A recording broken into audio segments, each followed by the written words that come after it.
Praise the Lord. கர்த்தருக்குள் மகிழ்ந்திருப்பது நம்முடைய பலனாயிருக்கிறது. இந்த நாளிலே இந்த நிகழ்ச்சி வழியாக உங்களை சந்திப்பதில் நான் பேரானந்தம் கொள்கிறேன். உண்மையாகவே அவர்கள் அவரை நோக்கி பார்த்து பிரகாசமடைந்தார்கள். அவர்கள் முகம் வெட்கப்பட்டு போவதில்லை. இந்த நாளில் இந்த நிகழ்ச்சியை பார்த்து கொண்டிருக்கிற உங்கள் ஒவ்வொரு கண்ணீரை நிந்தைகளை தேவன் மாற்றுவது நிச்சயம். இந்த நாளிலும் ஆண்டவருடைய சமூகத்தில் நான் காத்திருந்த போது தேவன் என் மனதில் கொடுத்த ஒரு வசனம், சங்கீதம் 115:12 வசனத்தை நீங்கள் படிப்பீரானா, வேத வசனம் சொல்லுங்க, கர்த்தர் நம்மை நினைத்திருக்கிறார், அவர் நம்மை ஆசீர்வதிப்பார். என் அருமை கர்த்தருடைய பிள்ளையே, நம்ம நினைக்கிற ஒரு கர்த்தர் உண்டு, நம்மை விசாரிக்கிற ஒரு கர்த்தர் உண்டு, அவர் நம்மை ஆசீர்வதிப்பது நிச்சயம். நீங்கள் என்னாகும் 24 அதிகாரம் 1 வசனத்தின் பார்ப்பீரானா, இஸ்ரவேலை ஆசீர்வதிப்பதே கர்த்தருக்கு பிரியமாய் இருக்கிறது. ஆனால் நம்முடைய மனதில் இருக்க பல கேள்விகள் என்ன, ஆசீர்வாதமாய் இருக்கும்படி அழைக்கப்பட்டோம், ஆனால் ஆசீர்வாதம் இல்லை. சமாதானமாய் இருக்கும்படி நடத்தப்பட்டோம், ஆனால் சமாதானம் இல்லை. சந்தோஷமாய் இருக்கும்படி தெரிந்து கொள்ளப்பட்டோம், ஆனால் சந்தோஷம் இல்லை. என் அருமை கர்த்தருடைய பிள்ளையே, வாழ்க்கையில எதிர்பார்த்த காரியங்கள் எதிர்பார்த்தது போல் நடக்கவில்லைன்னு சொல்லி சோர்ந்து போயிருக்கிறீர்களா? மனம் தொடர்ந்து போயிருக்கிறீர்களா?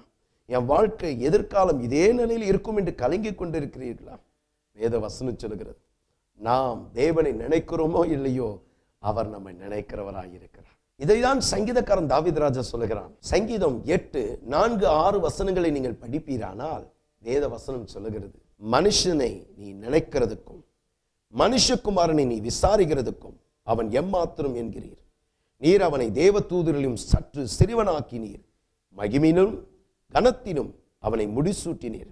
உம்முடைய கரத்தின் கிரிகளின் மேல் நீ அவனுக்கு ஆளுகை தந்து சகலத்திலும் அவனுடைய பாதங்களுக்கு கீழ்ப்படுத்தினீர்.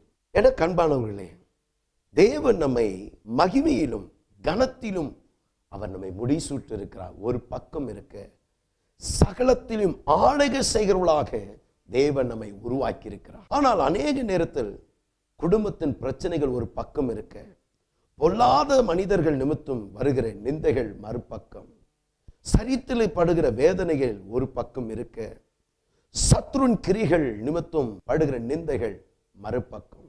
என் அருமை கர்த்தருடைய பிள்ளையே, குடும்பத்தில் சமாதானம் இல்லை, வியாபாரத்தில் முன்னேற்றம் இல்லை, பிள்ளைகளுடைய வாழ்க்கையில எதிர்பார்த்த மாற்றங்கள் இல்லை என்று கலங்கி கொண்டிருக்கிறீர்களா?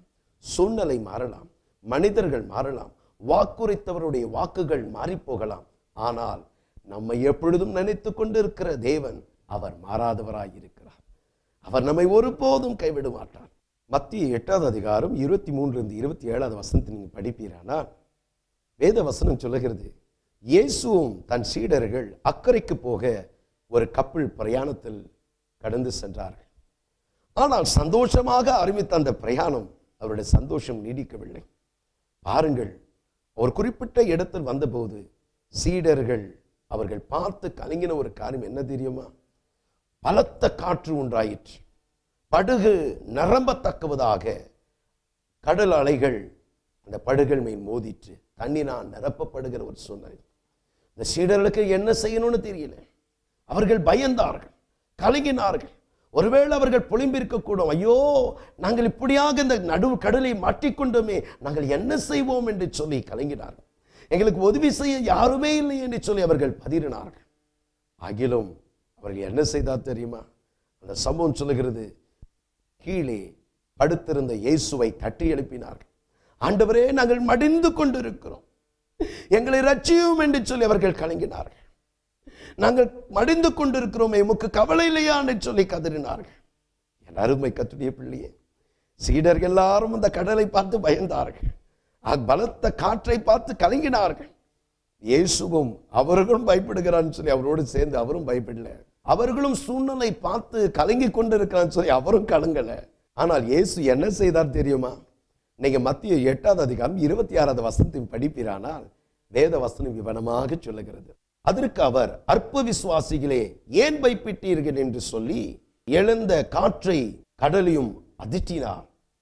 உடனே மிகுந்த அமைதியில் உண்டாயிற்று. என கர்மான தெய்வச்சனமே, சீடர்கள் சூழ்நிலை பார்த்து அவர்கள் பயந்தார்கள். ஆனால் அவர்கள் மறந்து போனார் ஒரு காரியம் என்ன? சூழ்நிலையை மாற்றுகிற தேவன் அவர்களோடு இருந்தார். இயேசு அந்த காற்றையும் கடலையும் அதிர்த்தினது எப்படியாக இருந்தது தெரியுமா? கடலே, நீ இந்த படகு முன்னேறி செல்ல நீ தடையாக இருப்பதில்லை. கடல் அலைகள், தண்ணீர் படகுக்குள் நுழைய உனக்கு அனுமதி இல்லை என்று சொல்லி அவர் கட்டளிட அந்த சமுத்திரம் உடனடி அங்கே அமைதல் ஒன்றாயிற்று பார்க்கலாம். என் அருமை கர்த்தருடைய பிள்ளை, வேதத்தை நீங்கள் பார்ப்பீரானால் நீதிமொழிகள் 18:21 சொல்லுகிறது, மரணமும் ஜீவனும் நம்ம நாவின் அதிகாரத்தில் இருக்கிறது. என் அருமை கர்த்தருடைய பிள்ளையே, தேவன் ஒரு அதிகாரத்தை நம்ம நாவில் வைத்திருக்கிறார். தேவன் சொன்னார், பூமியில் எதை கட்டுகிறீரோ பரலோகத்தில் கட்டப்படும், பூமியில் எதை கட்ட அவிழ்க்கிறீர்களோ பரலோகத்தில் கட்ட அவிழ்க்கப்படும். என் அருமை கர்த்தருடைய பிள்ளையே, தேவன் அதை தான் செய்தார். தன் அதிகாரத்தை பயன்படுத்தினார், காற்றையும் கடலையும் அதிர்த்தினார். ஆனால் அநேக நேரத்தில் நம்ம குடும்பத்தை வாதிக்கும்படி பல சூழ்நிலைக்கு நாமே காரணமாயிருக்கிறோம். ஒருவேளை வார்த்தைகளை கேட்டுக்கொண்டிருக்கிறவர்கள் நீங்க என்னை கேள்வி கேட்கலாம், ஐயா என்னையா சொல்றீங்க நீங்க? நான் எந்த பிரச்சனையை தேடி நான் போகல, ஆனால் பிரச்சனைகள் தானே என்னை தேடி வருகிறது. எந்த வியாதி என் சரித்துக்குள் வர நான் அனுமதி கொடுக்கவில்லை, ஆனால் எப்படியோ அந்த வியாதியை நுழைந்து விட்டது. ஆனா என் பிரச்சனை என்னவென்றால், என் பிரச்சனைக்கு எப்படி தீர்வு காண வேண்டும் என்று எனக்கு தெரியல ஐயா என்று சொல்லி கலங்கி கொண்டிருக்கலாம். பெரியவர்கள் ஒரு பழமொழி சொல்வார்கள், மௌனம் சம்மதத்திற்கு அறிகுறி. என் அருமை கர்த்தருடைய பிள்ளைங்க, இந்த சம்பவத்தில் நீங்கள் பார்ப்பீரானால் சீடர்கள் அதிகாரமுள்ளவர்களாக இருந்த போதிலும், அதிகாரத்தின் தேவன் இயேசு கிறிஸ்து அவர்களோடு படகுல இருந்த போதிலும், சமுத்திரத்தின் அலைகள், தண்ணீர் அந்த படகுகள் நுழைந்தது. காரணம் என்ன? சீடர்கள் சூழ்நிலை பார்த்தார்கள், சூழ்நிலை பார்த்தவர்கள் கலங்கினார்கள். ஆனால் தன் அதிகாரத்தை பயன்படுத்தி சூழ்நிலைக்கு எதிராக அவர்கள் பேசவில்லை. சூழ்நிலை அவர்கள் மேற்கொள்ளாமல் இருந்தபடினால் அச்சூழ்நிலை அவர்கள் மேற்கொள்ள ஒரு நிலையில் அவர்கள் காணப்பட்டார்கள். என் அன்பு கர்த்தருடைய பிள்ளையே, சூழ்நிலை பார்த்து, பிரச்சனைகளை பார்த்து நாம் அழுகிறதால், புலம்புகிறதால் நம்முடைய பிரச்சனைகள் மாறாது. தேவன் நமக்கென்று ஒரு அதிகாரத்தை கொடுத்திருக்கிறார். உலகத்தை படிக்கும் பொழுதே அதிகாரம் உள்ளவர்களாக, ஆளுகை செய்கிறவர்களாக இருக்கும்படி தான் தேவன் நம்மை உருவாக்கி இருக்கிறார். என் அருமை கர்த்தருடைய பிள்ளையே, இன்னைக்கு அநேக பிரச்சனைகள் ஆளுகை செய்து கொண்டிருக்கிறதா? ஆளுகை செய்யும்படி கர்த்தர் அதிகாரத்தை உன்னுடைய கையிலே கொடுத்திருக்கிறார். இது எண்ணும் பொழுது ஒரு பக்தனுடைய வாழ்க்கையில் நடந்த சம்பவம் எனக்கு ஞாபகம் வருகிறது. இப்படியாக ஒரு தேவனை அதிகமாக நேசித்த ஒரு பக்தன் ஒரு நாள் மிகுந்த சுகவீனத்தோடு இருந்தார். மருத்துவமனைக்கு போனார். டாக்டர் சொல்லிவிட்டார்கள், ஐயா உனக்கு கேன்சர் நோய் இருக்கிறது என்று. தேவனுடைய மனிதன் உள்ளம் உடைந்து போனது. தான் என்ன செய்ய வேண்டும் என்று புரியவில்லை. ஐயோ, கடவுளுக்கு பிரியமாக வாழ்ந்தேன், யாருக்கு எந்த துரோகம் தீங்கு செய்யல, எனக்கு ஏன் இந்த கேன்சர் வர வேண்டும் என்று அழுதார். தன் நாள் போக போக தன் சரீரத்தில் இருக்க அந்த கேன்சர் கட்டி பருவி பெரிதாகி கொண்டிருக்கிறத அவர் பார்த்தார். தான் என்ன செய்யணும்னு தெரியல. ஒரு நாள் இந்த சம்பவத்தை வேதத்தில் படித்த மாத்திரத்தில் ஒரு நம்பிக்கை வந்தது. அவர் என்ன செய்தா தெரியுமா? அந்த கேன்சர் கட்டி அருகிலே ஒரு பேனாவிலே ஒரு கோடை போட்டு அந்த கட்டியை பார்த்து சொன்னார், இந்த கோடை தாண்டி நீ வர உனக்கு அதிகாரம் இல்லை. இயேசு எப்படி கடல் அலையை பார்த்து இந்த படகுகள் நுழைய உனக்கு அதிகாரம் இல்லை என்று கட்டளிட்டாரோ, அதே போல அந்த கட்டியை பார்த்து சொன்னார், அந்த கோடை தாண்டி போக உனக்கு அனுமதி இல்லை என்று சொன்னார். என்ன ஆச்சரியம் பாருங்கள், அந்த கட்டி அந்த கோடை தாண்டாமல் நின்று விட்டது. இதை பார்த்தோன்னா ஒரே நம்பிக்கை, ஒரு ஆச்சரியம், ஒரே சந்தோஷம். வேலை என்ன செய்தா தெரியுமா? அந்த கட்டியை பார்த்து சொன்னார், பொல்லாத கட்டியே, நீ என் சரித்தில் இருக்க உனக்கு அனுமதி இல்லை, அனுமதி இல்லை. உன்னை இயேசுவின் நாமத்தில் நான் கட்டளிடுகிறேன். நீ இந்த சரித்தை விட்டு நீங்கி போகும்படி நான் கட்டளிடுகிறேன், மறைந்து போக கட்டளிடுகிறேன் என்று சொன்னார். ஒரு நாள் சென்றது, 2 நாள் சென்றது, அந்த கட்டி மாறவேலை அதே இடத்துல இருந்தது.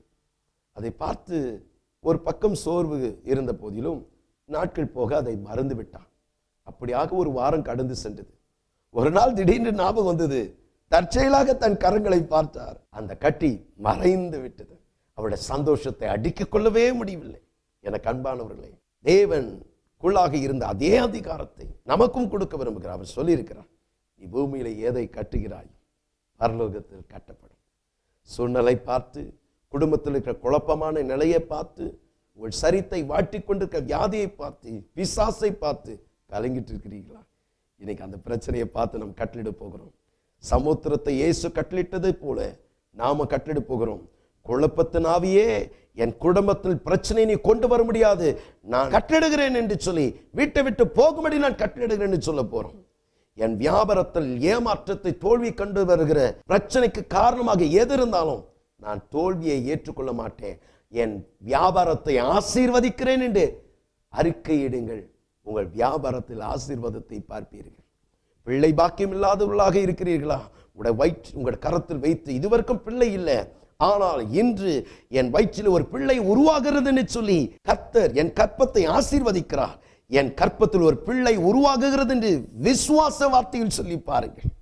எனக்கு சுகம் உண்டாகிறது என்று சொல்லி பாருங்கள். விடுதலை உண்டாகிறது என்று சொல்லி பாருங்கள். என் வாழ்க்கையில உயர்வேன் என்று சொல்லி பாருங்கள். தேவன் மென்மையான காரியங்கள் செய்வார். நம் கண்களை மூடி நான் ஜெபம் பண்ணுவோமா? கண்களை மூடி ஜெபம் செய்வோம். அன்பும் இரக்கமுள்ள நல்ல தகப்பனே, இந்த நாளிலே கண்ணீரோடு என் அன்பு சகோதர சகோதரிகளுக்காக நான் ஜெபிக்கிறேன்.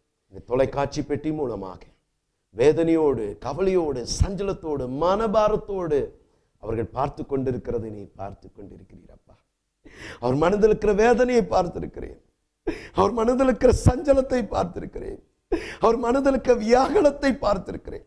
சகலத்தையும் ஆராய்ந்து அறிகிற தேவனாகிய கர்த்தர் சொல்லுகிறார், கர்த்தர் நம்மை நினைத்திருக்கிறார், அவர் நம்மை விசாரிக்கிறவராயிருக்கிறார். இந்த நாளிலே வார்த்தைகளை கேட்டுக்கொண்டு நீங்கள் வடிக்கிற ஒவ்வொரு கண்ணீருக்கு தக்க பலன் வரும். அவருக்கு விரோதமாக செயல்படுகிற எல்லா சத்துரு கிரைகளை நான் சபிக்கிறேன் அப்பா.